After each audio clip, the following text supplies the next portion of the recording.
跟住我哋翻嚟呢個東望洋賽道呢，就有呢一個星河灣名門世家澳門格蘭披治3級方程式嘅決賽。咁啊，若果大家琴日欣賞過我哋電視台呢播俾大家睇嘅呢個選拔賽呢，咁啊應該都知道呢嗰個戰況係相當之激烈嘅。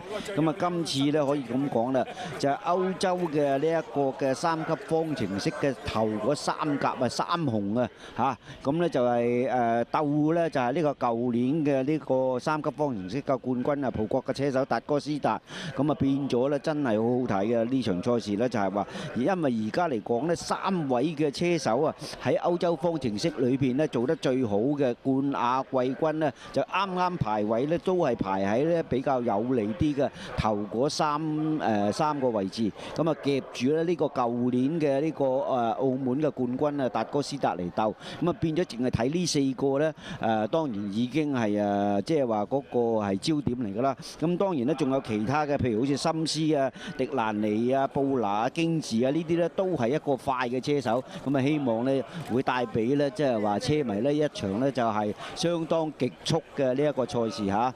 阿 Howard， 你認為邊個車手可以有機會啊？林恩啊嚇？林恩絕對有機會啦，因為其實林恩喺無論佢喺試車又好啦，或者係喺琴日嘅選拔賽嚟講呢，佢都係贏出㗎。咁啊狀態啊非常非常好啦。咁啊呢位英國嘅車手喺今年嚟講呢，喺歐洲嘅3級方程式大賽裏邊呢，係總積分咧係排行第3位嘅，排行第2位嘅亦都係根本呢就係而家排喺第2位嘅羅辛基斯啦。呢位車手嚟講呢，就係一個瑞典嘅車手，咁呢就排喺第2位嘅。咁啊究竟排喺第3位係邊位呢？都係威水人物嚟嘅喎。係啊，就係馬些路啦。馬些路呢就係全年嘅歐洲嘅冠軍嚟㗎。咁啊馬些路其實呢3位頭呢3位車手呢喺歐洲呢就已經係常常比拼啦。咁喺歐洲嚟講，仲有30場賽事啊。呢3位車手呢總共贏咗幾多場呢？贏咗26場。哇，好厲害！咁即係話差唔多呢90%啊，係佢哋3個贏晒㗎。咁所以變咗呢，喺嚟到澳門嚟講呢，亦都呢3位車手呢，睇個情況嚟講呢，真係比較上係優先嘅喎。係啦，尤其是佢哋呢都係呢嚟過呢係鬥呢一個嘅賽事。哇！我哋而家見到呢係呢一個呢個國際汽聯啊，阿桑托呢亦都係坐喺近住呢特首嗰度附近嚇，喺度欣賞呢一場嘅賽事。哇，相當精彩喎嚇！係啊，頭先見過咗呢，就係達哥斯達啦嘛，啱啱先跳過咗呢，就係達哥斯達排第4嘅。咁啊，亦都係可以見到我哋之前呢，就喺水塘角嘅看台嗰度呢，都係有佢哋嘅 fans， 因為澳門其實呢都係葡國半個主場咁滯啦，所以好多 fans 都帶埋呢個國旗嚟啊。係啦。咁啊，亦都有心思啦嚇，咁啊，亦都係包住嗰個防火巾嚇，咁啊。話5號車今年英國嘅冠軍京治呢喺今次嘅表現不斷咁進步㗎，因為一路喺練習同排位賽呢嘅成績都唔係話太起眼，但係尋日嘅選拔賽呢，一路追下呢，追上第7位啦。咁啊，跟住就有呢個布拿啦，因為英國車手其實布拿呢就已經嚟過澳門比賽好多次㗎啦。咁啊，曾經呢亦都喺太平洋寶馬方程式澳門站嘅賽事贏過冠軍㗎。不過當時呢已經係2009年嘅事啦。係啦，跟住呢位車手你成日話佢水準唔得穩定㗎喎，就係2號喎，阿志揚嚇。係啦，就蔡恩斯啦。佢有時單圈速度係好快㗎，但係問題呢，喺今年呢，佢無論喺 GP3 嘅系列賽又好，或者佢有時間中客串參加啲雷諾3.5方程式都好啦，好多時都因為咧佢可能早段快，但係跟住咧可能越跑越慢嘅情況之下咧，有時仲會同一啲對手發生意外添㗎。係啦，水準就唔穩定，同埋咧好難控制到個均速啊嚇。咁啊，佢都需要繼續去磨練下啦。係。咁呢位車手犀利啦，咁啊呢個奧康啊，咁就係Lotus Back Up 佢參賽嘅車手嚟㗎。咁其實佢今年只係參加啲雷諾嘅2.0方程式挑戰賽，咁今次就升級上嚟鬥呢個3級方程式㗎嚇。咁啊頭先我哋升級啊，但係呢一位就降級啦，就係哥利迪啦，因為佢呢位哥利迪咧原本咧係跑一個 GP2 嘅系列賽㗎，咁但係今次咧就反而落翻嚟跑呢個3級方程式嘅賽事㗎。係啦，呢一個呢亦都係大家熟悉㗎，嚟過澳門㗎呢個扎法爾嚇。咁啊，扎法爾嚟自馬來西亞嘅車手啊，咁啊今年主要都係參加雷諾3.5嘅方程式比賽。咁啊，加拿大車手拉提菲咁啊，第一次嚟到澳門比賽啊，咁呢位車手呢，今年啊喺歐洲3級方程式錦標賽嘅成績就麻麻地嘅啫。呢啲都係有待啦，嚟多1-2年呢，可能真係會成大器嘅呢啲車手。冇錯，都要吸收下經驗啊！呢架車靚啦，呢個日本嘅嚇。關口鴻飛啊！咁啊，日本車手曾經喺2011年啊贏過日本3級方程式錦標賽總冠軍。咁啊近年呢，其實佢轉咗去 Super GT 嘅超級房車賽方面發展嘅，但係今次呢，又嚟翻跑呢個3級方程式比賽㗎。咁啊呢位意大利車手喬維納，咁啊27號車，咁啊排喺第15位。咁啊德國車手和夫，咁啊呢位車手呢，尋日嘅選拔賽就獲得第16名咁，所以都排喺第16位起跑㗎。咁第2次嚟澳門比賽啊。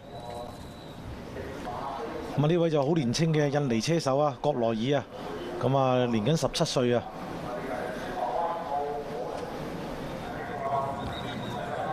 呢個又係日本車手喎，阿志啊。係啊 ，Toms 車隊嘅中山雄一啊，咁今次嘅表現就令人有啲失望啦。咁喺選拔賽裏邊呢，就喺第18位。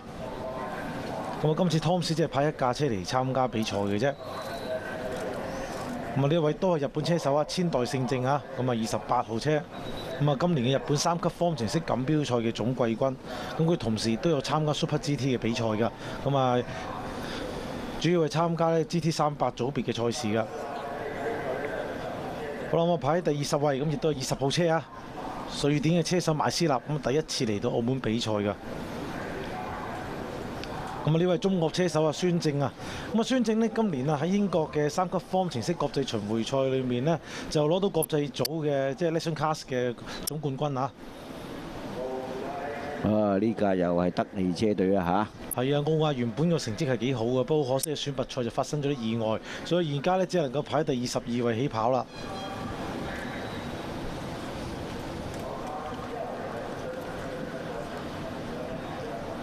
阿聯酋嘅車手宗斯排喺第23位啊，咁啊都係需要吸收經驗啦，第一次嚟澳門比賽。係啦，呢個就本來都係熱門之一啦，好可惜啊，就係琴日選拔賽撞咗車嚇。係啊，起跑時有啲問題啊，咁啊起動唔到，咁變咗後面嘅迪加利閃避不及就撞咗埋佢嘅車度，變咗雙退出呢個選拔賽，變咗呢兩位車手今日嘅比賽都要排比較後嘅位置起跑啦。好啦，呢位就係荷蘭車手雲迪拿，呢位車手呢，喺尋日起跑時候都係有問題㗎，咁所以變咗呢，見到佢一路企喺欄邊度都好失落㗎，咁希望今日佢喺正賽方面呢，就有好少少嘅運氣啦。咁啊，起碼能夠完成比賽啊嘛。加勒士車隊啊，高積斯啊，頭先嗰個24號車。係啦，都排得比較後嘅位置嘅，因為佢喺尋日嘅選拔賽嚟講呢，架車都出現咗啲故障，就唔能夠完成全程㗎，所以都需要排喺靠後嘅位置啦。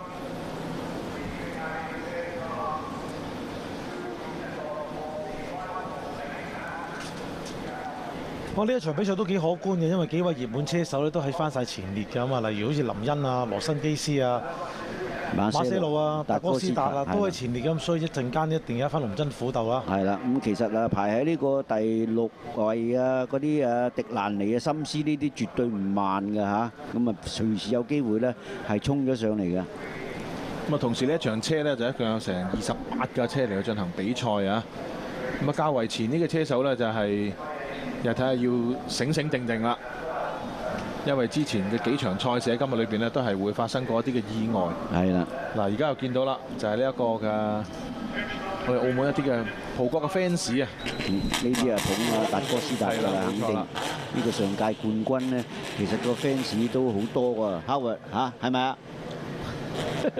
其實咧，達哥斯達咧就喺今年啊，其實喺個比賽嚟講咧，大家都寄以厚望啦。咁佢試車嘅成績都唔錯，咁但係喺琴日嘅選拔賽嚟講咧，就只係排喺第4位嘅啫。冇辦法，跟住嗰3架歐洲啊3雄啊。咁但係嗰個時間咧，其實好接近啊。佢每一個圈咧，其實都係2分12啊13左右。咁所以仍然係有力爭勝㗎。咁當然啦，排喺第4位就你話真係要爭個第1位咧，就差少少，咁都唔係話冇機會。係啦，咁但係前邊3隻都係老虎嚟嘅喎嚇，同埋佢哋3位車手嚟講咧，就真係當時得令。咁所以呢個真係有一番龍爭虎鬥啦。咁我大家拭目以待，睇下個情況點樣啊！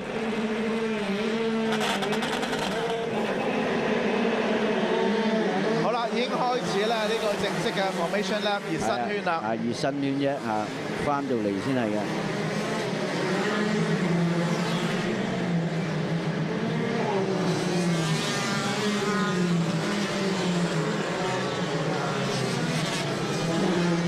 一陣間嘅起跑就好關鍵啦，特別係咧，除咗你起步快之外咧，跟住有一連串嘅直路啊，譬如去到東方灣啊，或者埋葡京灣前咧，點樣去搶線啊、走位啊，都係好關鍵㗎。係啊，即係唔係代表你起步快一定可以第一個到葡京灣㗎？係啦，因為咧好多時咧呢度係都係嗰啲車手必爭嘅兵家必爭嘅地方咧，就係東方灣啊同埋呢個葡京灣啊咁甚至乎咧第一個灣咧，我哋都知道咧今日較早時間咧喺呢個 WTCC 咧都發生呢個意外，因為大家咧係高速去啦一下唔小心咧就分分鐘有意外咁啊避到呢幾個灣咧，周時咧亦都係以為哇冇事啦，東方灣冇事啦，葡京灣冇事點不知加斯蘭呢度咧亦都會有事㗎，咁所以真係呢幾個急彎大家都要留意啦，嗰啲車手咁仲要好注意咧，就係你起步嘅時候咧，你就真係要起到先得，因為如果唔係咧，後邊一架諗住前面一架會行，會一撞係啦，咁就一起唔到咧就弊啦，即刻撞埋去㗎。係啦，冇錯啦，因為佢都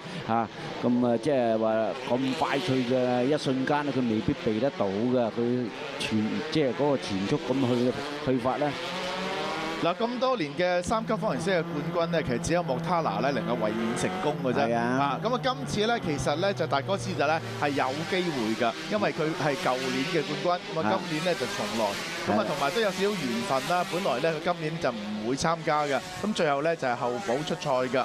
因為另外一位車手咧就已經去咗1級方程式嘅車手，一位俄國嘅車手啊。咁所以變咗對於佢嚟講咧，今次咧佢亦都好珍惜呢個機會，亦都澳門啦即係變咗好多嘅葡國嘅人士咧對佢咧特別捧場，意義特別重大啊！咁所以變咗咧，佢而家暫時嚟講咧喺個排位賽裏邊排第4啊！咁所以咧絕對有機會爭勝㗎。咁頭4架車咧，我覺得係實力特別係近啊！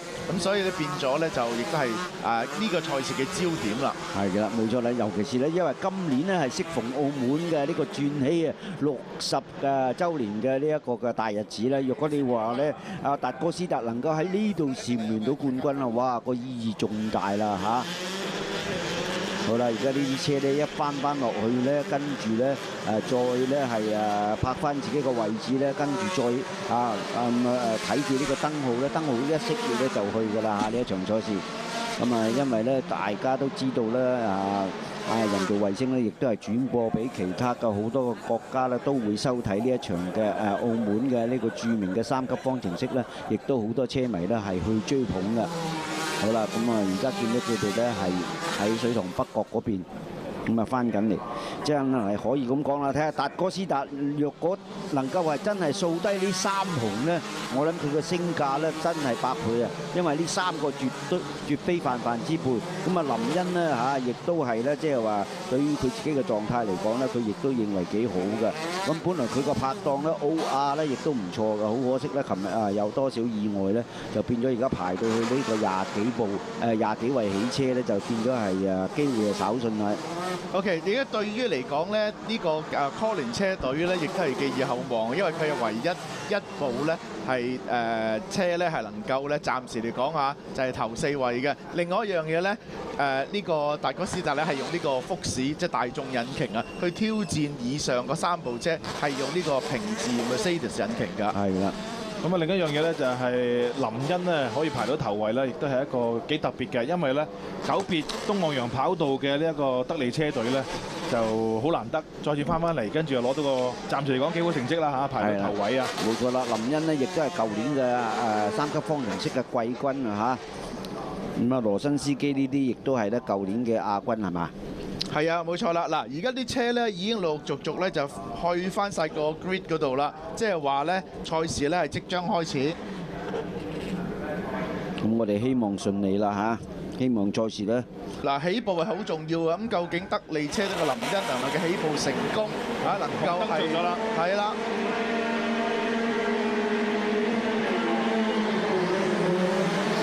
林欣都快。達哥斯達反而慢咗少少啦。又係一架車咧，係啦，奧康起唔到步啊！好彩佢喺後排嗰度係啦，就唔算係前列嘅分子啊。咁啊睇翻，哇！呢度有少少碰撞啊，不過冇乜問題。哎呀，真係有啲碰撞係啊，啊！即係話車已經好似羅辛基斯出咗事啊。係啊，冇錯啊！哎呀，後面仲有啊，仲有人，哎呀呀呀呀呀！ 3架車啊，呢度起碼有。其中呢一部咧，邁斯納啊，仲有一個係奧亞嚟㗎，就奧亞嚟㗎，德德利車隊係撞咗埋去啊！咁啊睇翻前邊車嚟講咧，林恩咧係仍領先㗎，反而咧第2位咧就已經咧就似乎唔係迪蘭尼啊，迪蘭尼啊，第3就達哥斯達嚟㗎。係啦，冇錯啦。咁啊，羅辛基斯可能同阿馬斯路有少少嘅碰撞㗎。咁啊，好可惜啦！哇，好混亂啊，係。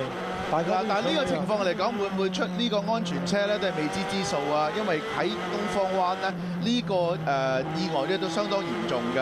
係啦，機會都好大啊，因為始終咧，起碼有3架戰車咧就喺東方灣嗰度撞位㗎。係啦，吊雞車即時啊！哎呀，德選位嘅戰車係啦，德利車隊，唉，真係好可惜啦！好啊，真係好可惜啊！咁啊，要擺低咗一架先。冇錯啦。冇錯啦，咁啊，大會咧亦都係出示咗呢個黃旗啊，咁啊，亦都係有 SC 呢個牌啊，即係話咧，大會嘅安全車咧又要出動。哇！呢度咧，嗱，呢度有3架車撞毀咗先啦。嗱，鏡頭所見咧，其中一架車咧就20號啊，艾斯納嗰部咧 Delara 嗰個Fortic 嘅車隊呢架車咧就已經係撞咗埋去先㗎，咁咧就令到呢個位。哇！呢度想講，哇！做乜嘢啊？咁樣亂曬龍喎！呢度睇得好清楚㗎喎。係啊，有曬鏡，晒黃旗㗎咯喎。嚇，有曬鏡頭喺度，你呢度插位根本就呢個角度睇得好清楚啦！一出東方灣嘅時候，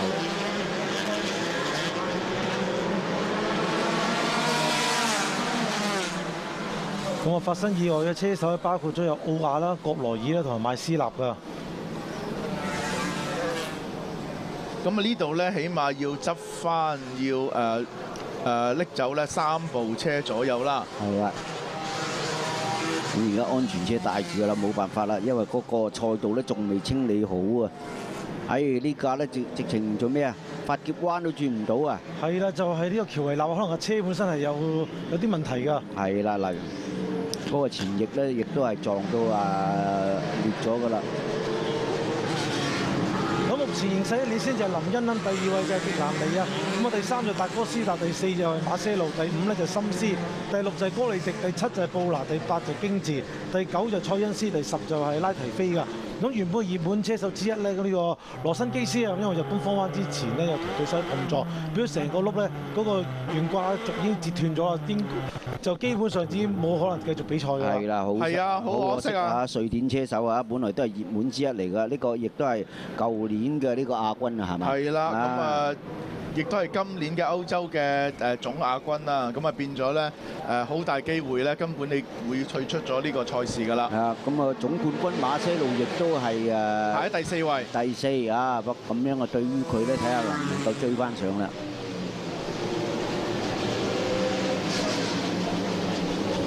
咁啊，迪蘭尼嘅起步咧相當之唔錯啊！咁啊，能夠咧係搶到去呢個第2位嘅，因為迪蘭尼咧其實咧，如果講個排位咧，佢只係排喺第5㗎咋。迪蘭尼亦都位狀態咧相當之唔錯嘅車手，因為其實佢喺今年嘅歐洲3級方程式錦標賽咧，喺下半季嘅賽事表現得好好㗎，有啲比賽佢能夠入到3甲位置㗎，咁所以令到佢積分咧追翻上去咧，呢個全年度第8名㗎。因為原本上半季嚟講咧，呢個迪蘭尼嘅表現並不突出㗎，亦都攞到嘅積分亦都好少，佢亦都係靠下半季咧係攞好多分，咁亦都咧延續住佢嘅狀態啊，嚟到澳門咧都表現都係一路都好好㗎。係啊，睇下點樣啊！嗱，而家又再影翻個鏡頭。嗱，呢架車係完全冇事嘅。嗱，後邊呢個啦，係啦，呢個就奧亞係啊，自己係撞咗埋欄彈翻出嚟。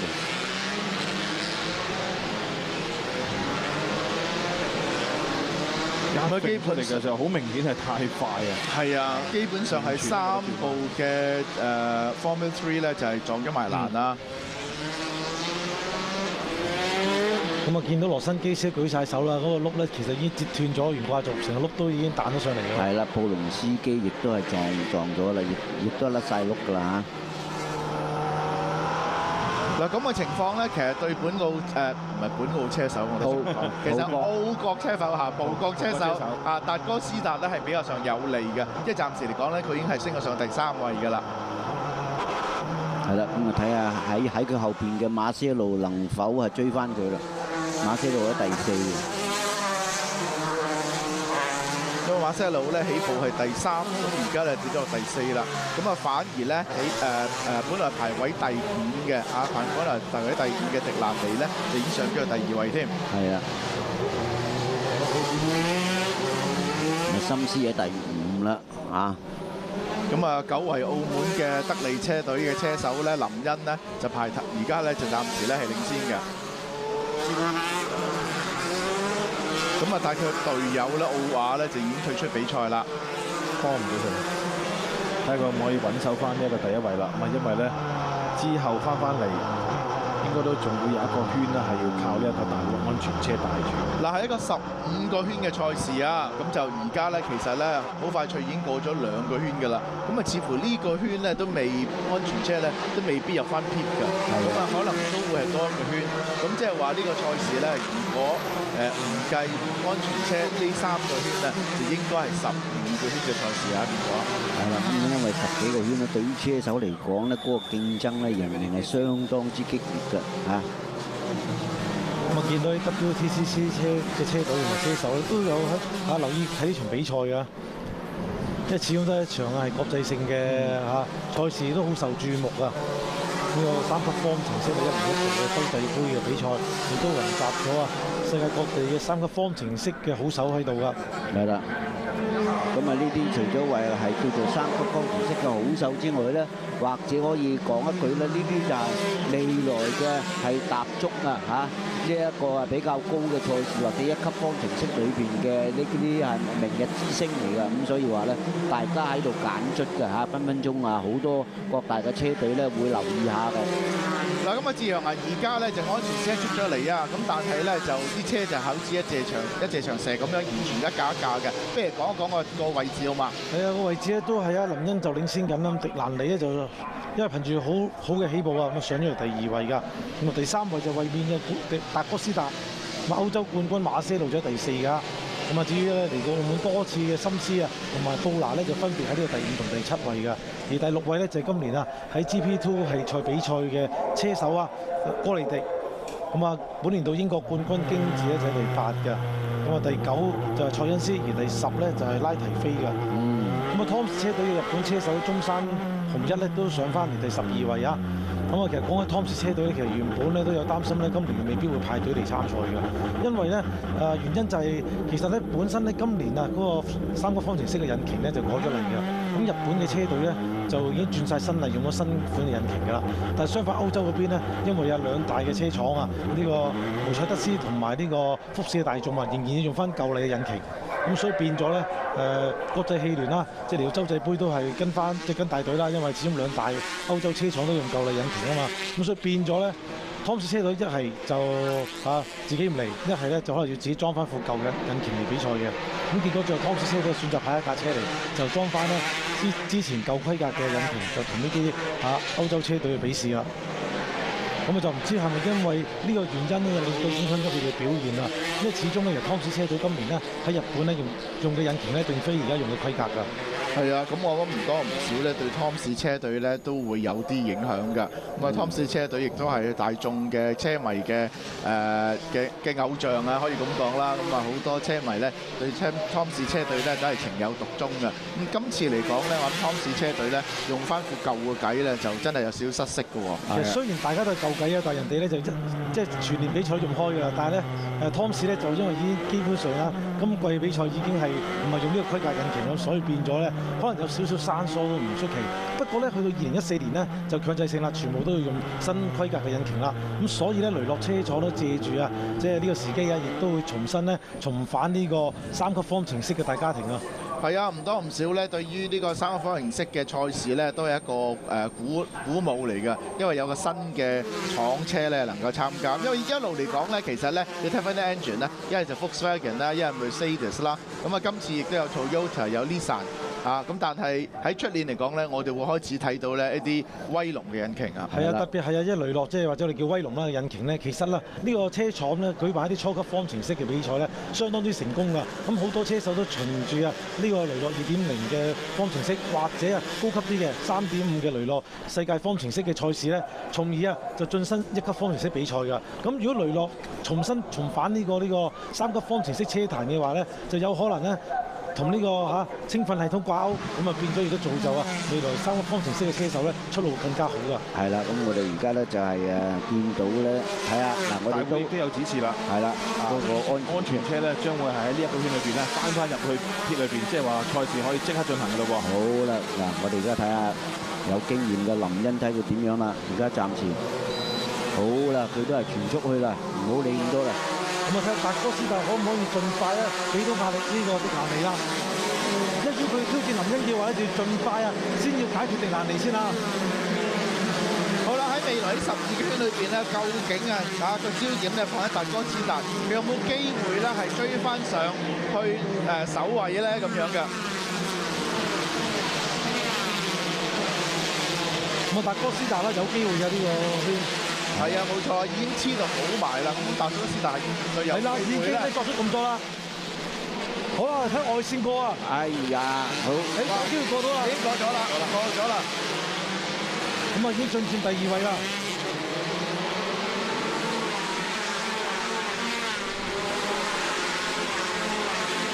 咁啊下一個目標咧就係領先嘅林欣啦。係啦，睇啦。哇！後邊呢隻車啊，真係爭持得好劇烈啦。雖然咧就係比較上後啲嘅位置。我頭先喺葡京灣嘅時候，見到佢哋有少少塞車嘅狀況出現㗎。係啊，差唔多4、5部車咧就平排㗎，各不相讓啊！咁而家我哋咧都係關注住咧係頭車啦，睇啦，因為頭車應該已經係去到咧落咗呢個摩羅園嗰邊㗎啦。好啦，見得到。嗱，林欣咧係暫時咧都係領先嘅，但係緊隨其後咧就達哥斯達嘅1號車啦，上屆冠軍。咁啊，今日嘅賽事幾有利於之前攞過冠軍嘅車手啊！咁啊，譬如莫卡納同豪夫都能夠勝出冠軍。咁啊，睇下今日咧，究竟林欣同埋達哥斯達可以鹿死誰手啦！再睇翻佢點樣過佢喺葡京灣度，好精彩啊！乾淨利落。嗱，呢個位置咧其實好精彩啊！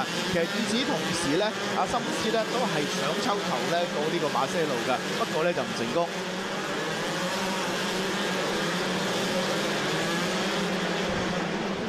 咁啊，大家咧就唔好忘記喎，馬些路咧就係呢個歐洲嘅3級冠軍啊！佢而家暫時排喺第4位，佢亦都係咧係力追呢個18號車嘅迪蘭尼㗎。咁可能3、4位之爭都有機會㗎，因為始終咧暫時啊，林欣同達哥斯達咧都掹開咗一啲距離㗎。係啦，冇錯啦。咁我睇呢個圈咧，就呢個馬些路有冇機會咧就再進一位啦。3條線啦，係啦，呢個咧哇高啦，馬些路咧成日喺度諗計啊！諗計想過翻迪蘭尼，嗱睇下點樣啦，抽唔抽出嚟啦？馬些路都係用外線啦，但係機會唔大啦，機會不大啦。咁啊，你已經封嗰條線啊，咁啊，所以變咗咧喺呢個位咧就有啲困難啦。個馬些路啊，想追上去咧，真係要盡快啊，要超越迪蘭尼啊！如果唔係咧，前面嘅林欣同埋達哥斯達越走越遠啦。不過暫時最快圈速咧就由林欣做出嚟嘅，就2分13秒505㗎。咁啊呢個時間咧同澳門格蘭菲爾3級方程式大賽圈速紀錄年嘅距離啊！咁啊紀錄咧就係由莫卡納做出嚟嘅，2009年啊就做到2分10秒732㗎，非常之厲害啊！呢個時間啊，咁啊如果同呢個時間比咧，差唔多有3秒嘅距離㗎。係啦，不過有一個原因就係咧3級方程式其實咧喺呢個2012年嘅時候啊，就轉咗新車架，咁啊達拉拿車廠咧就推出咗一系列嘅 F312嘅車架，咁啊加強咗呢個安全性同埋提升咗個車嘅避避翼㗎，咁令到呢個安全系統咧就接近1級方程式嘅水平，所以咧車架上咧嘅影響就令到變速咧反而係慢咗少少㗎。係啊，呢幾年嚟講咧，都係冇辦法咧係超越呢個時間嘅，咁啊好難去比較，因為咧就車架啦已經係咧作為調整，咁所以個時間嚟講咧，亦都係慢咗嘅。係啦，不過呢種現象咧，可能咧明年嘅賽事有所改變啦，因為新規格嘅引擎咧又會將個速度會提升翻㗎。所以每一年嘅賽例咧都係有唔同啊，令到啲車手所做出嚟嘅時間啊、最快嘅圈速咧都係有影響嘅。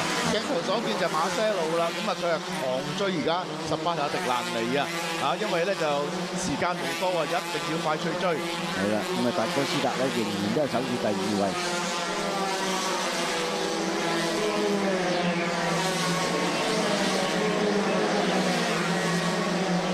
另外咧，後面啊，其實6、7、8、9位之爭都堅烈㗎，咁啊見到啲西班牙車手塞恩斯咧已經上咗嚟第6位嘅，就啱啱就過咗啲波利直頭㗎。嗱，冇錯啦，大家都可以見到咧，森斯後邊嗰架咧就係呢個塞恩斯啦。好啦，馬些路睇下今次成唔成功先啦。嗱，迪蘭尼有咗次風扇啦，咁馬些路再次採取啲外線，睇夠唔夠威過啦？唔夠㗎，應該係啦，都係唔夠啊，都係唔夠啊，冇辦法，佢外線就冇辦法啦。迪蘭尼都好有韌力㗎，因為始終呢位車手呢條狀態都好 fit 㗎。喺近呢幾場啊，季尾嘅歐洲3級方程式錦標賽咧，都經常能夠走上前列位置㗎。係啊，真係有難度啊！因為特別前邊咧，亦都有個達哥斯達喺度頂住啊。咁所以變咗咧，佢根本抽頭咧抽唔到㗎。係啦，變咗而家2、3、4嘅車咧，就俾阿林恩咧就甩開咗比較遠少少啦。林恩越嚟越快啦，快咗2秒幾啦，咁啊俾阿達哥斯達。咁啊，反而咧係18號嘅迪蘭尼咧，同埋阿馬些路咧，嗰個時間就好接近嘅0.3秒左右嘅啫，根本就喺車尾㗎啦已經。咁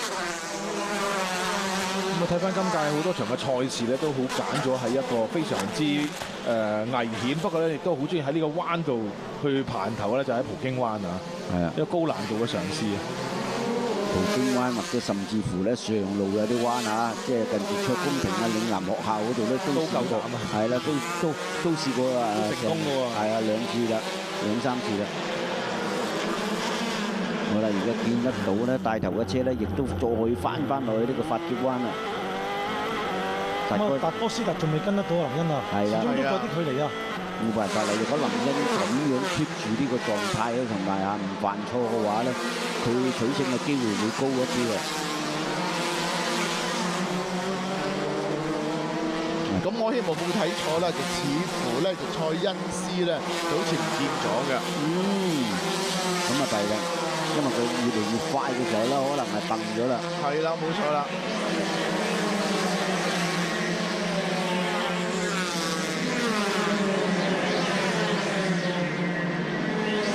塞恩斯就跌咗落第8位啊！因為呢個車手咧一向嚟講都係時快時慢嘅，所以而家又跌咗落去啦。係啦，本來追上第6嘅，而家已經跌到第8添啦，已經。好啦，馬些路今次會唔會嘗試咧？馬些路又試盡過啦，唔得啦呢個，始終都係俾得喎，都埋個位喎，哇，好精彩啊！呢個位係啦，得啦，有葡京灣啊，佢又走咗啊，呃到呢個係啦，冇錯啦，佢就係咁就喺嗰邊過咗啦。係㗎，咁啊而家咧直追，哇，好睇啦，直追達哥斯達啦。因為迪蘭尼咧，可能好似我哋一樣，都以為佢都係走外線，點知突然間走內線。係啦，因為引咗迪蘭尼咧，想去搏佢嘅時候咧，就開咗道門啦，咁就變咗咧，馬些路就可以喺內線。嗱，你睇睇呢個好好嘅戰術啊，再抽翻去內線去過佢頭㗎。呢個果然係高手啊！係啊，因為北蓋係今年歐洲冠軍啦，都顯示翻啲本領出嚟啊！好啦，咁而家個焦點咧就去到咧馬些路咧點樣去追阿達哥斯達啦？係啊，馬些路挑戰啊呢個達哥斯達啊，咁因為咧佢起動嘅時候咧就失咗少少嘅，即係話失機。咁而家希望咧就憑住呢1、2個圈咧追翻上去呢個達哥斯達嗰度啦。嗱，林恩好穩定喎，佢咧而家咧不停做快圈啦，咁佢做咗個好快嘅圈啊，2分12秒5嘅。與此同時咧，佢亦都將同第2名嘅達哥斯達咧個距離咧係拉遠咗，係2.4秒啊！嗱，鏡頭所見呢，就德利車隊嘅林恩啦。所以林恩呢位英國車手喺澳門東望洋賽道表現相當之好啊！記得佢喺舊年其實佢第一次嚟到澳門比賽咧，已經喺排位賽咧攞到呢個排頭位資格㗎啦。咁最終咧就成為咗就總季軍就輸咗俾呢個達哥斯達同羅辛基斯嘅。咁今屆賽事嚟講咧，喺選拔賽先拔頭籌啦，而家正式比賽暫時都係遙遙領先啦。咁一同達哥斯達距離咧就去到2秒673㗎啦。再拋離咗少少啦，咁亦都創咗個快圈啦，就係2分12秒231嘅。咁希望佢揸得穩定啲啦嚇。好啦，而家咧睇嚟咧，呢一個迪蘭尼咧仲係想係啦。迪蘭尼咧喺第4位咧係想追翻上去嘅，佢不甘啦，被呢一個嘅馬些路咧係超前咗，咁所以咧亦都係想追翻上去。咁達哥斯達而家呢個第2位嘅，我哋而家見到，跟住咧就係咧馬些路。哎呀，車撞咗添啊！呢架車快啲調走佢啦，唔好阻住呢個賽程，因為而家呢個賽事咧非常之緊張。中國車手應該係孫正啊，係啦，冇錯啦，又係水塘角呢度啊。係啦。哇！呢個車咧食咗入去添，弊啦！快啲啦，快啲啦！唔一陣間咧就變咗咧，掹唔翻出嚟啊！掹唔翻出嚟啊！係啦，插咗入去啊！係啊，人就已經行咗出嚟啦，冇錯啦，直指埋去啊！咁啊，希望唔好對賽事造成嘅阻礙啊！係啦，因為啱先咧就賽事先就連埋安全車帶領之下完成咗一半嚇。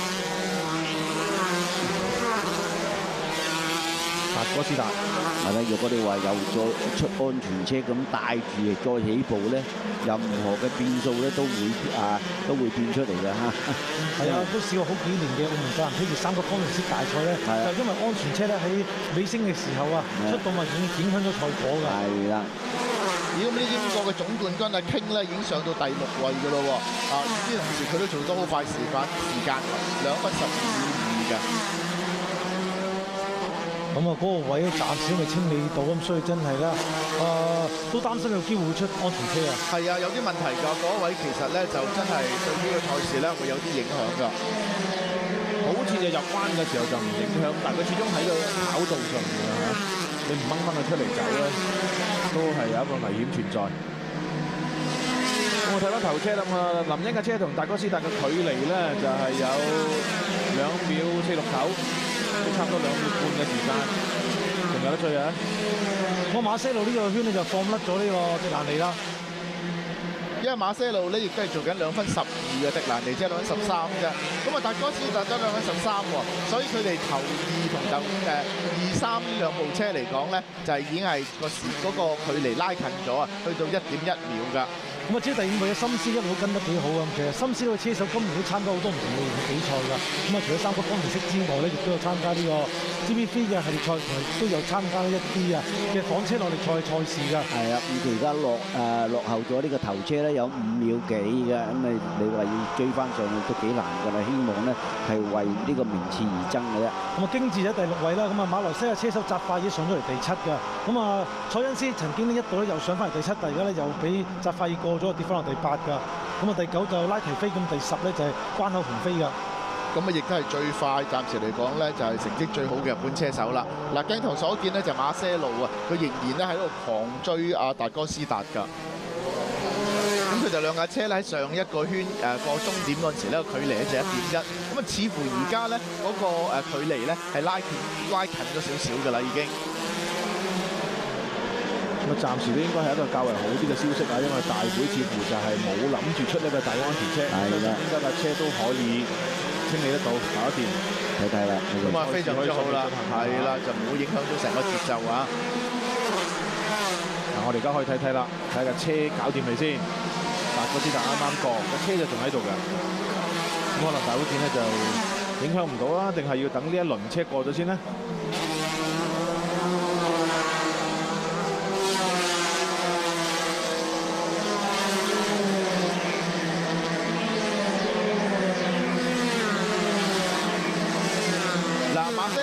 追啊！咁睇呢個圈嚟講咧，佢哋嘅時間咧能唔能夠進一步拉近啦？咁啊真係拉近咗喎，已經係0.7秒啊，0.7秒。如果林恩咧喺剛才嗰個圈就慢咗少少咧，即係早2分13秒33。相反咧，達哥斯達同埋馬些路咧都做到咧2分12秒幾㗎。咁啊，仲有6個圈嘅賽事啊，嗰個時間咧就唔算多㗎啦。咁啊，究竟啊馬些路能唔能夠進一步追近咧，就睇呢幾個圈啦。嗰個馬些路目前嚟講咧，佢都幾搶手㗎，因為咧好多 GP2 嘅車隊咧，同埋一啲嘅雷諾3.5方程式嘅車隊咧，都向佢招手邀請佢試車咁，所以咧出路又唔成問題啦。加上咧有呢個法拉利嘅支持啦。係啦，咁啊而家睇睇啦，咁啊林恩咧我哋都會希望佢咧能夠話 keep 住呢一個話圈速，咁啊而家見得到啦。呢個係唔係啊？呢啲係落後咗嘅車嚟㗎，呢啲。咁啊呢個迪蘭尼嘅暫時喺第4位啊，就已經俾馬些路放甩咗啦。但係咧後面嘅心思都未追到佢喎。係啊，迪蘭尼其實已經俾馬些路咧放甩咗咧，差唔多係1秒多啊，1.07秒㗎啦。咁啊心思同佢咧亦都有1秒之差。咁另外阿 King 嚟講咧就後邊車又追佢唔到，佢又追唔到前面啲車啊。咁啊只係做一個第6位嘅啫。係啦，咁啊穩穩陣陣啦，應該嚟講嚇就千祈唔好撞車。咁啊，迪蘭尼呢個車手咧，佢咧出年啊就好有機會咧，就去美國方面發展嘅，因為佢始終屬於係巴西車手啦，咁所以都想留翻美洲方面發展啦。咁啊，初步嚟講咧，就可能會參加咧呢個IndyCar嘅系列賽嘅。咁當然咧就唔係話參加現時就最現成嗰個啦，就可能參加一個初級組嘅 IndyCar比賽，即係我稱為一個 Indy Light 嘅比賽嘅。哦，個車已經清理咗咯喎。係啦，冇錯啦，架車已經清理咗啦，非常之迅速咁啊清理咗。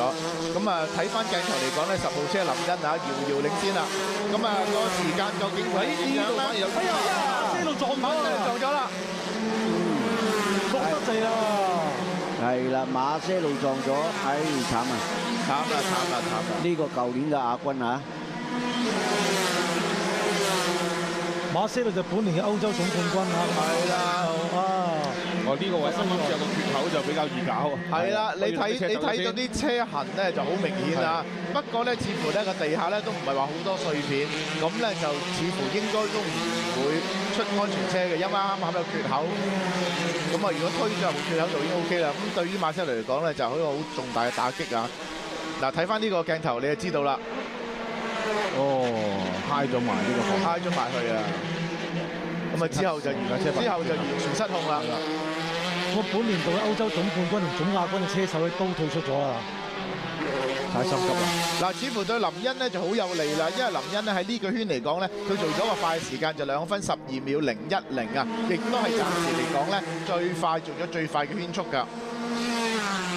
咁佢同第2位嘅達哥斯達咧個距離咧即刻拉遠咗，就係2.2秒啦。咁啊，反而第3位咧，而家咧就輪到係呢個18號嘅迪蘭尼都升咗上嚟啊！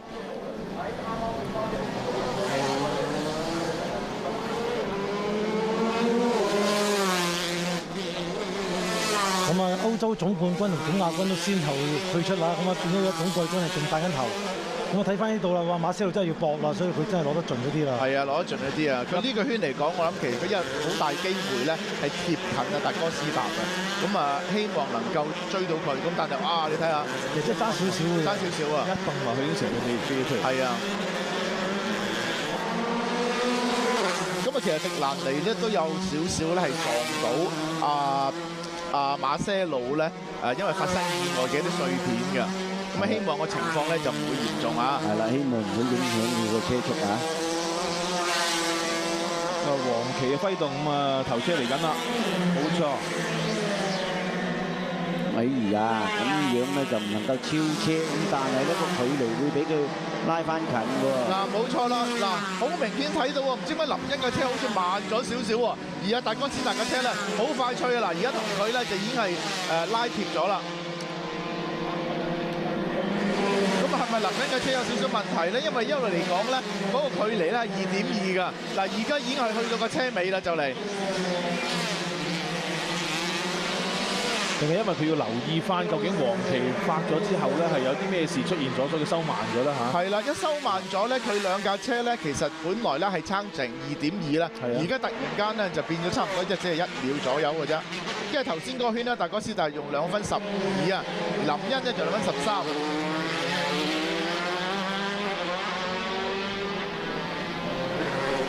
只係剩翻4個圈嘅啫喎。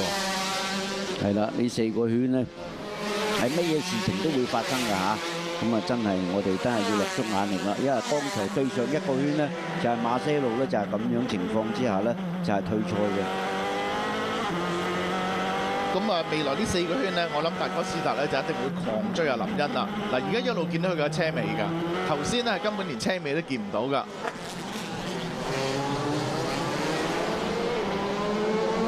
而家嘅距離係唔足1秒啊！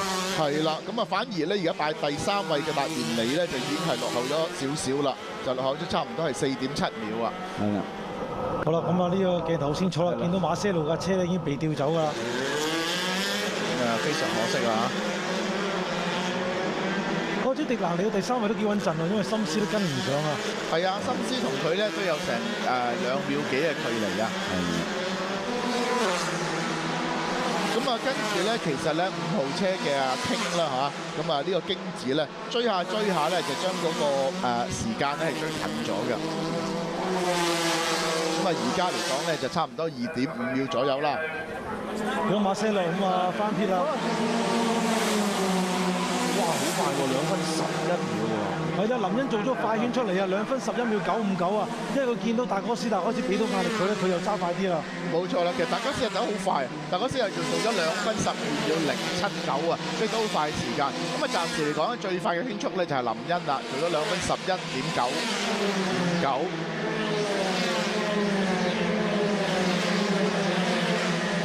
咁啊，由於咧林恩同達哥斯達咧就越做越快啊，所以變相亦都將阿迪蘭尼嘅越拋越遠啦。係啦，咁啊變咗真係一條直路啦。我哋就離遠睇咧，就見到一條直路嚇，咁啊嗰度咧落後咗，食咗成7秒幾啊！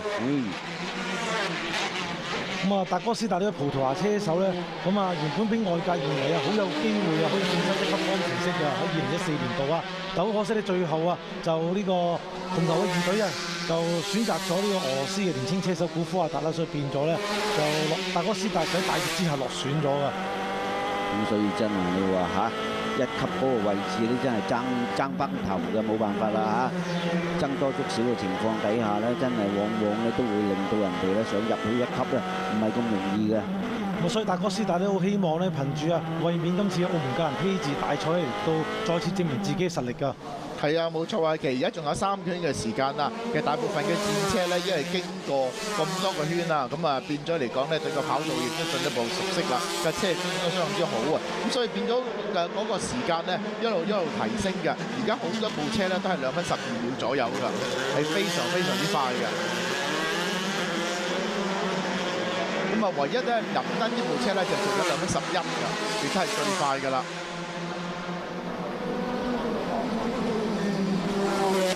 咁啊，雖然佢仲喺2分11喎，但係咧就放唔離開咧呢個達哥斯達嗰部1號車㗎。嗱，一路見到咧佢都係跟住係4、5個車位左右啊。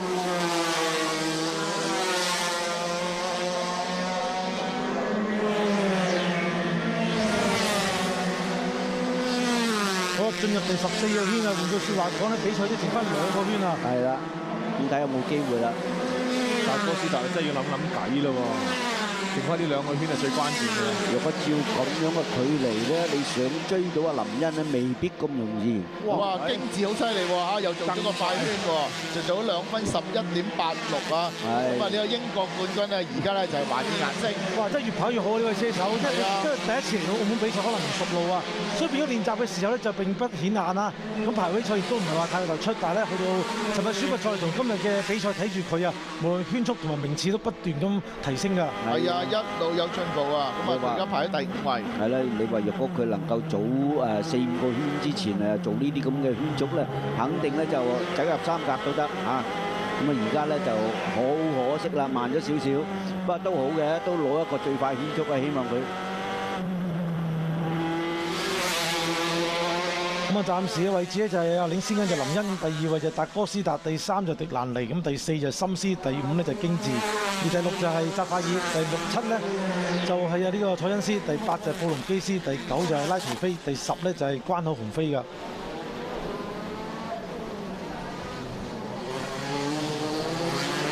我亦而家已經係呢個第14個圈啊，喺度係進行緊㗎。咁啊，翻到落去咧就 last lap 㗎啦，睇睇點樣啦。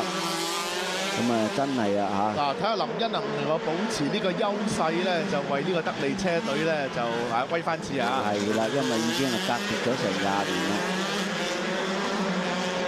咁如果係好犀利啊！一平反呢個中國人跑道咧，就可以攞到冠軍。睇埋呢個零圈。咁啊，德利車隊對上一次啊，能夠贏到澳門格蘭披治大賽啊，即係總冠軍啊，已經去到1985年啦。當時由巴西車手哥格明勝出㗎。咁跟住咧，最多只係能夠先後喺1988年由艾雲同埋1990年由夏傑倫都係贏到單回合冠軍啫，但係總冠軍咧就未攞過啦。啊，last lap啦，睇睇啦。嗱，重要嘅刻啦，而家咧佢係領先咧，達哥斯達咧就係1.5秒㗎。咁啊睇情況1.5秒咧係唔容易追㗎。係啊。咁但係最重要就係佢會唔會出錯咧嚇？Touch，咁啊究竟會點樣咧？咁樣最後有結果啦。係啦，最緊要呢個戰車冇事，同埋佢又咧唔怕話犯錯咧，咁啊有機會啦，手到拿來。個佩爾咧就已經係揸住㗎啦，揸得穩唔穩就睇埋呢半個圈。林欣咧，剛才嗰個圈咧做得都好快㗎，2分12秒032嘅，就接近佢自己創下最快圈速㗎。不過當然啦，全場最快圈速暫時都係由京志保持㗎，就2分11秒860㗎。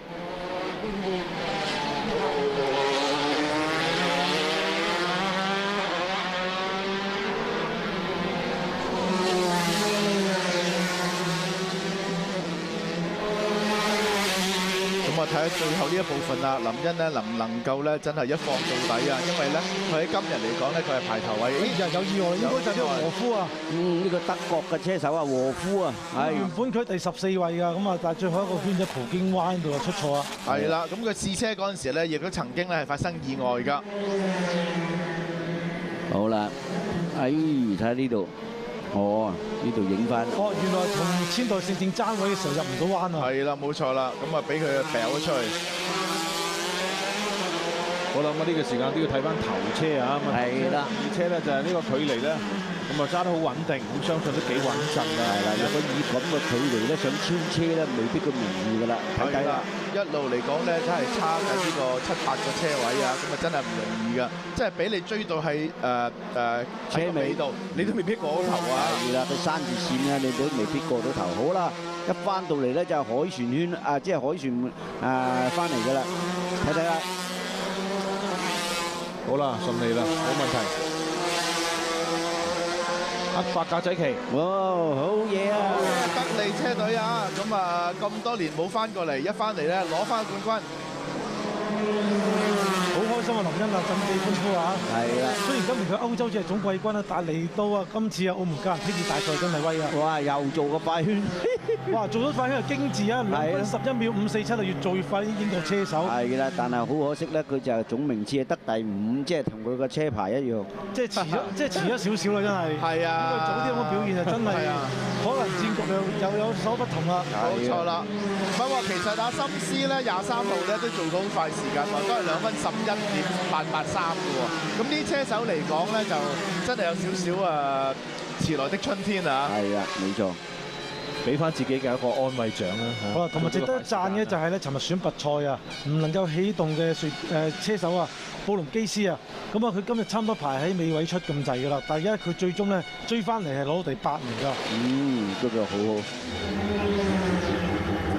好，達哥斯達雖然就攞唔到冠軍啦，但係好多亞軍佢都好滿意啦，咁啊同葡京灣看台嘅觀眾揮手致意啦，因為可能佢都好多擁躉同 fans 喺嗰度啊。係啦。咁啊，首先我哋恭喜咧就林欣啊，呢個代表德利車隊出戰嘅呢一個嘅車手嚇。咁啊，舊年係第3，今年哇好嘢啦，跳升2級嚇。咁啊，亦都喺重重嘅好手之下咧，能夠殺出重圍咧，呢個林欣咧絕對唔簡單啦。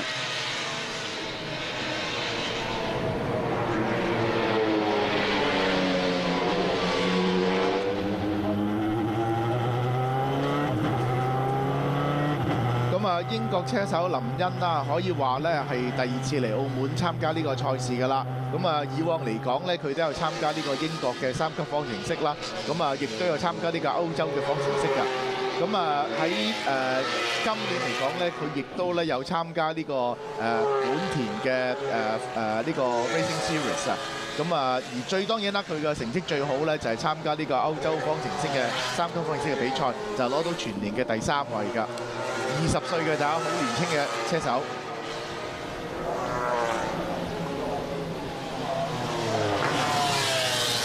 咁啊，睇翻整場嘅賽事咧，就係可以講到話都好順利啊嘛。只不過係之前咧頭一2個圈裏邊咧係有啲嘅意外出現咗，咁啊跟住咧都係好順利，都算係有驚無險啊！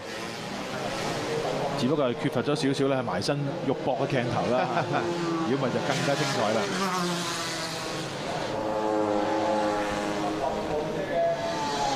林恩帶咗出嚟之後，就由頭帶到尾啊！咁啊，呢個戰果都好合理啊！睇到林恩呢位車手嚟講咧，就其實佢每一個圈啊，全程都好穩定啊！係咁所以佢攞到呢個冠軍咧，都係實至名歸㗎。基本上佢都係可以保持到喺2分11啊12咁上下，個即係個距離唔會差得好遠。德利車隊咧嗰啲工作人員就好開心啊！咁啊，其實今次咧德利車隊咧係同咧係Prema 車隊咧係一齊合作㗎咁林恩呢，亦都係能夠咧係喺今次嘅賽事嚟講咧係攞到呢個第1位。咁佢嘅隊友咧就冇咁好彩啦係撞咗，係啦，喺東方灣嗰度咧就係撞咗車啦，第1個圈就太過心急。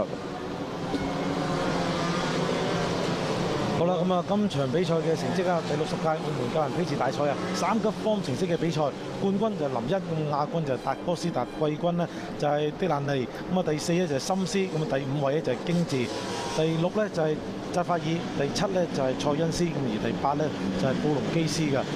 咁啊，除咗冠軍林恩表現好之外咧，其實京治咧都有越嚟越好嘅表現啦。咁啊，至第9位咧就係拉圖飛，咁第10咧就係奧康，第11就係關口紅飛，第12咧就係中山紅一，第13就係布拿，第14咧就係迪加利，第15咧就係千代聖正，而第16咧就係喬維納嘅。咁啊，第17位就係麥森，第18位就係雲迪拿，第19位就係宗斯，第20位就係和夫，而第21位咧就係高積斯㗎。咁啊幾難得咧，就係呢一個京治可以做到咁快，最快全場最快嘅時間啦2分11秒547，比佢喺試車嘅時間咧做到排位係差咁啲，咁理想。反而喺正式比賽嘅時候做得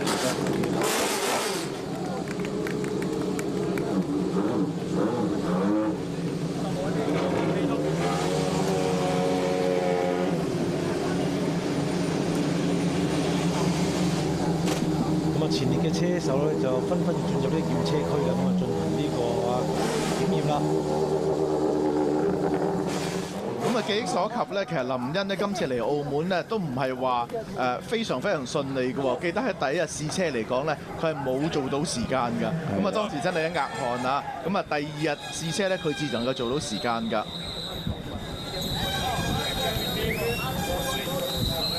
同埋達哥斯達葡萄牙車手都盡咗力啦，因為始終其實佢表現都唔錯，一路都 keep 住咧做緊好快圈速，但係只不過咧佢對手咧林恩咧都係表現出好高嘅水準啦。係啦，佢話嗱，舊年咧我係第3，俾你威，咁啊今年咧你啊俾我威下啦，我啊攞第1，你啊俾落翻去第2啦。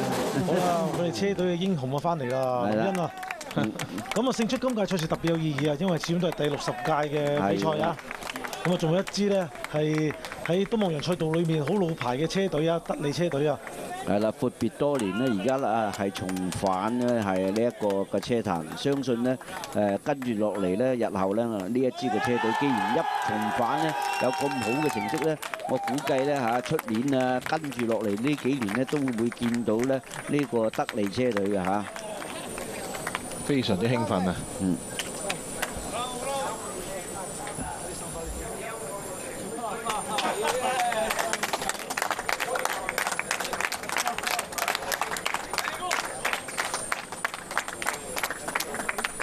因為德利賽車隊咧，當年咧即係正如話齋夏建倫啦，好多嘅車手咧都嚟過參加咁亦都係咧好好多嘅名將，因為當年咧德利車隊咧都係不惜重金啦，禮聘一啲好手啊，好似Martin Brundle啊、冼拿啊、拜魯啊呢啲啦，曾經都係為佢咧係出賽咧係角逐呢個3級方程式㗎啊。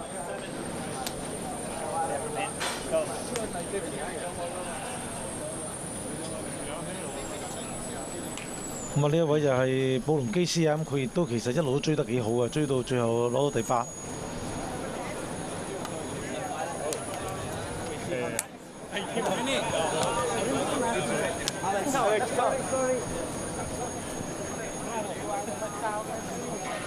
咁啊，德利車隊對上一次贏得冠軍嘅1985年嘅事啦，咁啊到今日已經接近30年啦。嗯。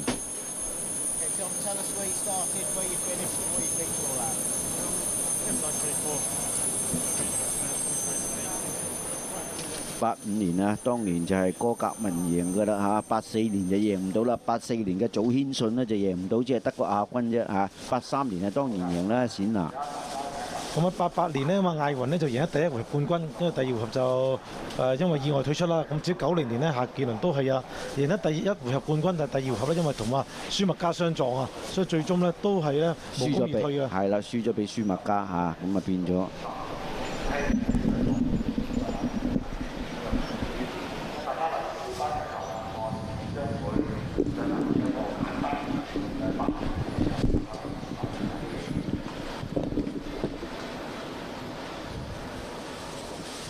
咁啊，其實借住今屆呢一個60週年嘅慶典咧，都可以回想翻喺澳門嘅東望洋跑道上面好多嘅經典嘅場面咧，所以變成咗呢一個幾好嘅回憶。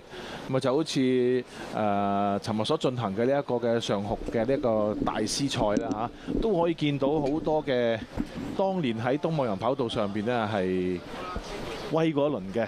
好多時係好多年裏邊分別喺唔同嘅年份咧嚟到，包括係喺東望洋嘅大賽啊，或者喺3級方程式嘅大賽啊，或者係其他啲嘅賽事裏邊咧，都係可以攞到獎嘅車手呢，係再次見翻佢哋。係啊，咁啊事實上咧，真係可以咁講啦，因為其實佢哋都好中意東望洋嗰個賽道嘅嚇，東望洋嘅賽道咧係充滿咗呢個挑戰性啦咁啊有陣時有啲車手咧就認為咧贏一次喺東望洋咧都未足夠，贏多幾次啊仲好，咁啊結果真係咁有啲車手啦嗱，好似琴日嘅許仕文呢，就已經係第5次贏得呢個東望洋嘅賽事啦，包括佢以前揸架揸架寶馬啦咁啊都係贏得到嘅，咁啊贏咗呢個東望洋大賽咁啊同埋喺呢個 WTCC 世界賽有一年呢，佢亦都係走嚟呢係客串嘅，咁又贏咗4次，咁啊琴日呢又再贏多次5次。咁事實上係嘅，喺呢一個東望洋跑道上邊呢，要贏一次都唔容易，仲要贏幾次嘅話呢，真係非常之高難度嘅挑戰嚟㗎。咁所以呢，就係你話叫到佢哋嚟，跟住又可以重臨翻。咁啊雖然呢，就係年紀好似係即係成熟咗啲㗎啦，咁啊但係呢，不過佢即係雄風猶在啊。係啦，佢哋啲新手呢，始終都係即係喺翻度嘅。見到佢哋一坐落去嗰個戰車呢，就即刻就有所表現啦。你淨係睇翻一個車壇老將潘炳烈就已經知啦。係啦，冇錯啦。啲反應啊，啲新手仲喺翻度。哇！我哋而家前面嘅呢一個頒獎台下邊呢，就最墟冚啦。喺今日亦都係最後一場嘅賽事，咪見到好多嘅傳媒嘅朋友。係啦，都係等緊呢一個3級方程式嘅總冠軍。係啦，咁尤其是咧達哥斯達，咁雖然佢攞唔到呢個係冠軍啊，只係得亞軍衛冕係失敗咗。咁但係因為咧，我哋知道咧，即係喺澳門啊，葡國嘅車迷咧都不少嘅。咁啊，既然見到哇，冇錯啦，我哋見到啦，有呢一個德利賽車隊著咗件衫走嚟捧場咁因為咧就係有一個機構咧係佢哋即係贊助嘅呢一場賽事，咁所以佢哋都着晒啲衫嚟咧，就係喺度準備一陣間係上台係頒獎嘅。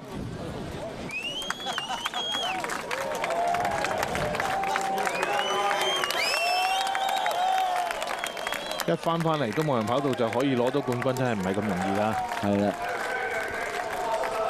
呢個第3位嘅呢位車手，呢位來自巴西嘅車手都唔錯嘅係啦，咁啊見到咧就係季軍嘅迪蘭尼，咁啊首先咧係上咗呢一個嘅凳仔啊，我哋叫凳仔啊，係咪頒獎台上面？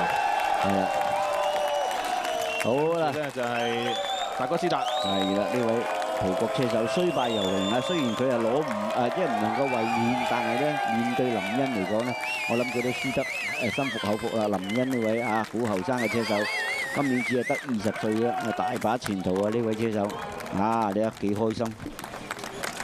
靚仔！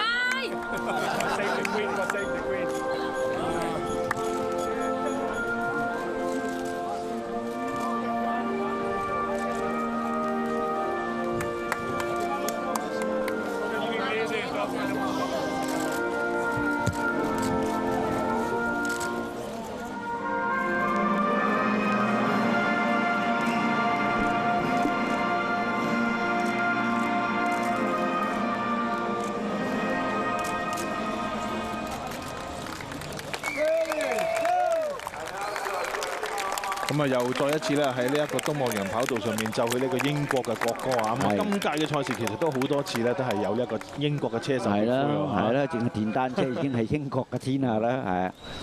咁啊，方程式亦都有嚇。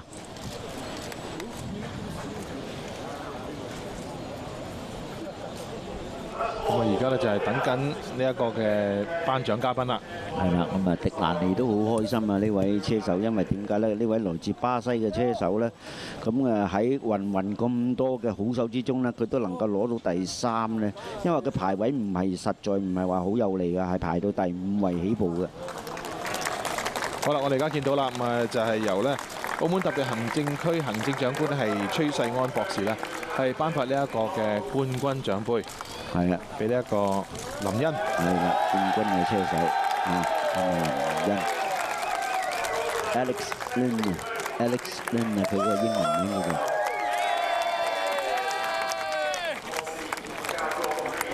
咁啊，冠亞季軍咧都係由崔世安博士咧去頒發嘅。係啦。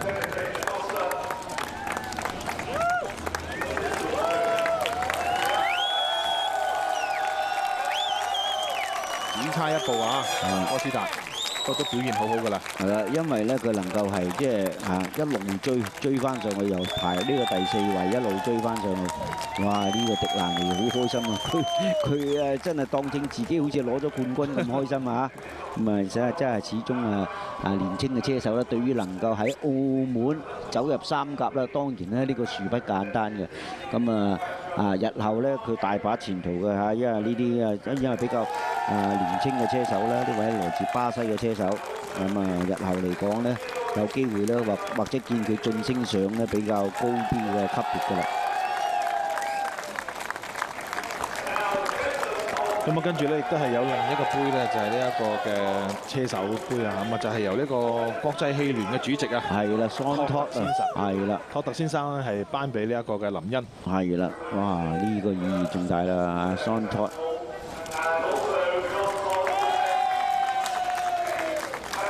因為咧呢個澳門嘅60週年咧，殊不簡單。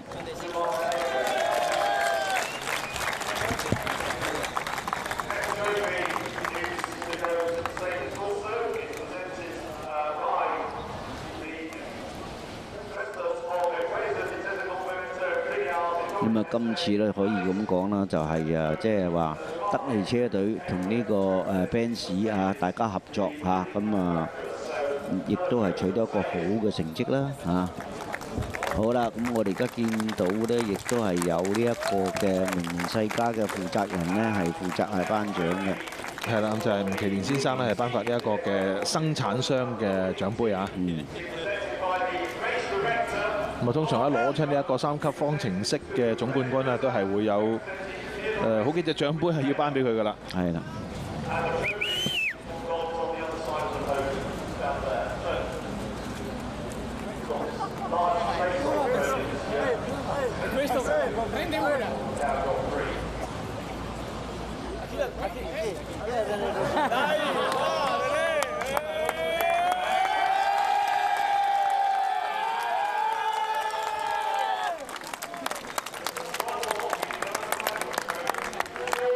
我呢個就係冠軍車隊啊。擺到周圍都獎杯啦。仲有喎，應該仲有個 Yokohama 杯喎。嗯。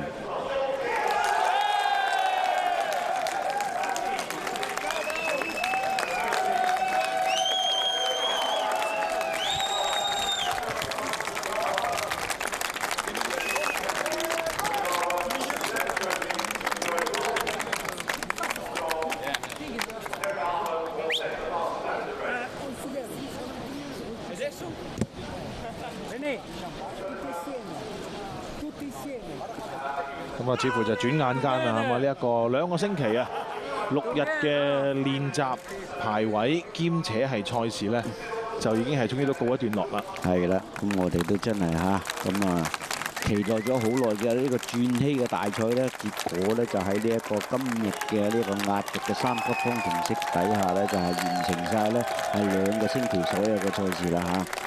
第一個星期就大家都有啲擔心啊，係啦，因為有少少落雨嘅關係，係啦，咁啊賽事亦都係唔能夠可以好順利咁嚟到進行。咁啊，因為咧又要出安全車啊，跟住又出現紅旗，咁變成咗咧就都好擔心第2個星期。不過好彩，總算天公造美，喺呢4日裏邊咧都係好順利咁樣係完成晒所有嘅練習同埋賽事。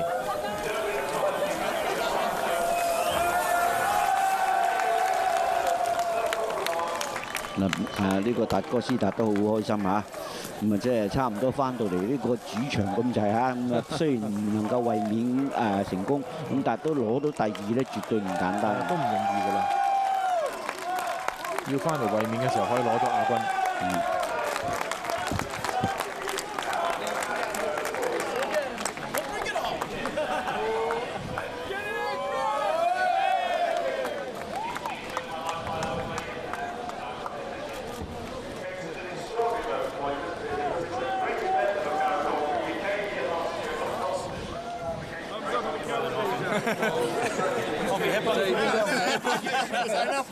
Gloves are inside the thing is gloves inside the gloves in the battle glove. Just more, huh?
好，咁睇完咗呢一個整場嘅賽事嘅精華片段之後呢，就再次恭喜晒啦，係呢一位英國嘅車手林恩係奪得啊第60屆鑽禧紀念嘅呢一個3級方程式大賽嘅總冠軍啊！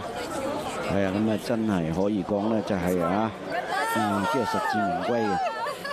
咁表現係非常之好嘅，咁啊好平穩啊！咁所以呢，相信呢一個大哥斯達呢，都係會輸得心服口服㗎啦。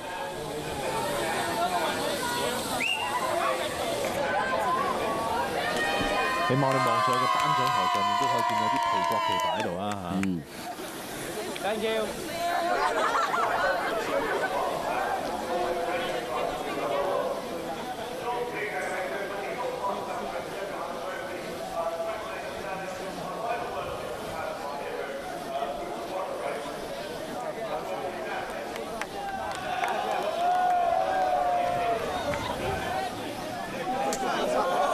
咁跟住落嚟咧，相信幾位嘅車手咧都係會又係好似一如既往咁啦，入到去呢一個嘅新聞中心裏邊，就接受一啲嘅記者嘅提問啊，同埋回答啲嘅問題。咁當然都會講下佢哋呢個得獎嘅感受啦嚇。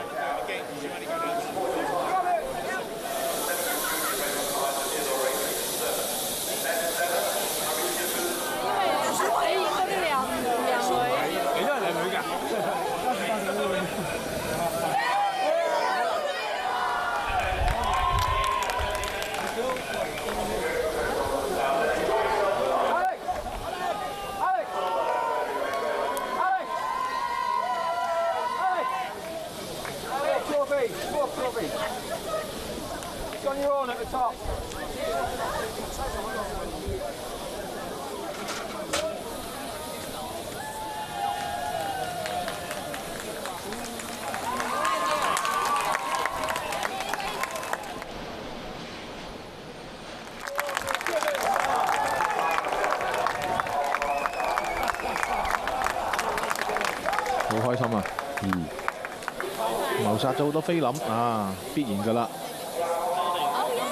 咁啊，借住呢一個德利車隊係重臨澳門東望洋跑道之後呢，就可以即刻攞翻呢個冠軍啊！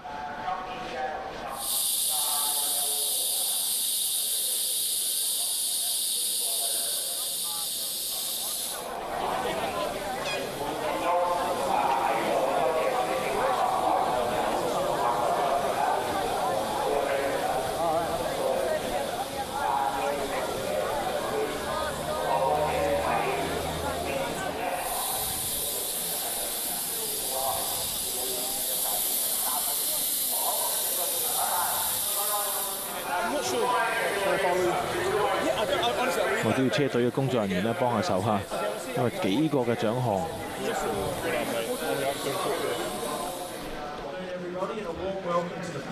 Race press conference for the 2013 running of the Formula 3 Macau Grand Prix. We're joined by our top three from the race. We have our winner, Alex Lin.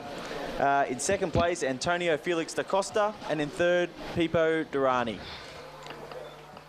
好，歡迎大家嚟到澳門格蘭披治3級方程式大賽嘅得獎車手記者會啦！我哋有3甲嘅車手，分別係冠軍嘅林恩、亞軍嘅達哥斯達同埋季軍嘅迪蘭尼。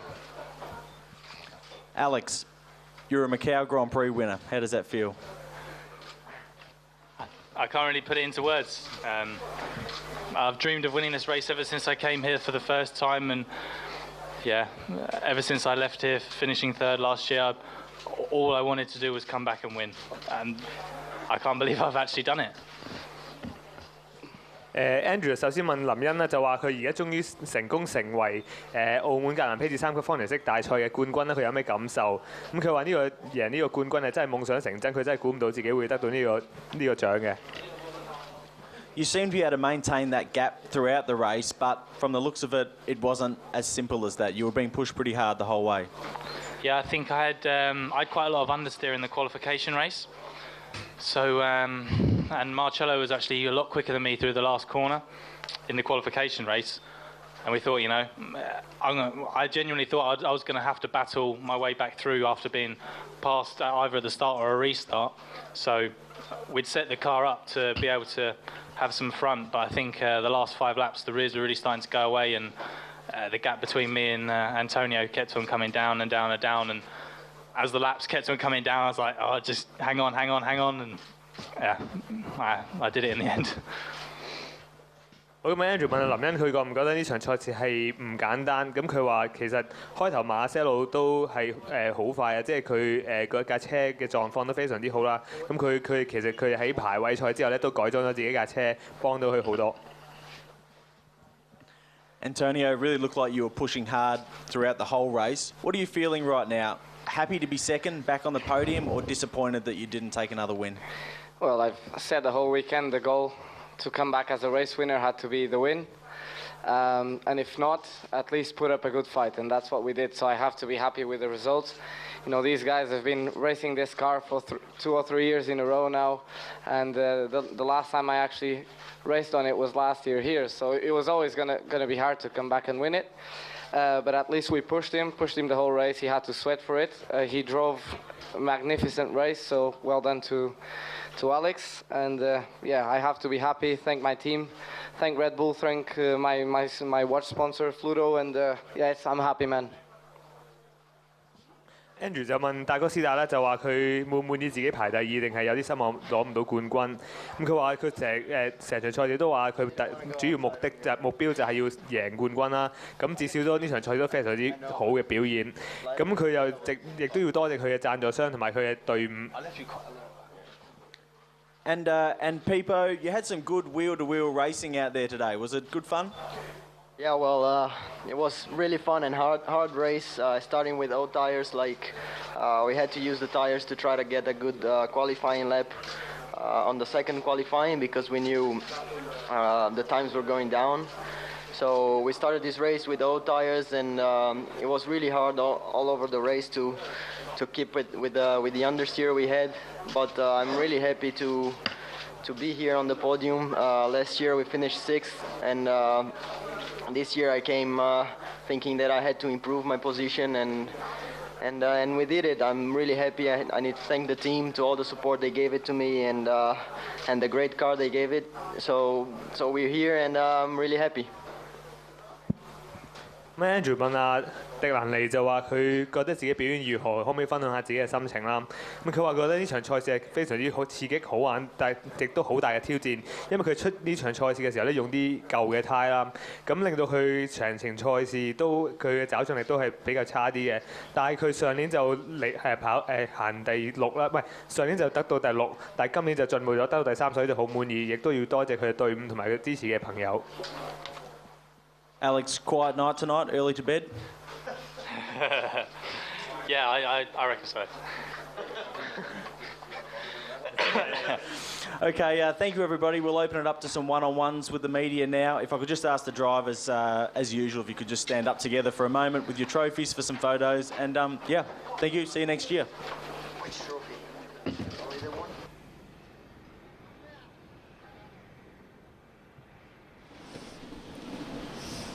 好啦，咁啊睇到呢一個嘅記者招待會咧，接受完一啲嘅提問之後咧，咁啊亦都係完成咗啦。咁啊亦都代表我哋今屆嘅呢一個格蘭披治大賽咧，係已經係圓滿結束。咁啊喺呢一個6日裏邊咧，非常之多謝電視機前面嘅車迷同埋係觀眾。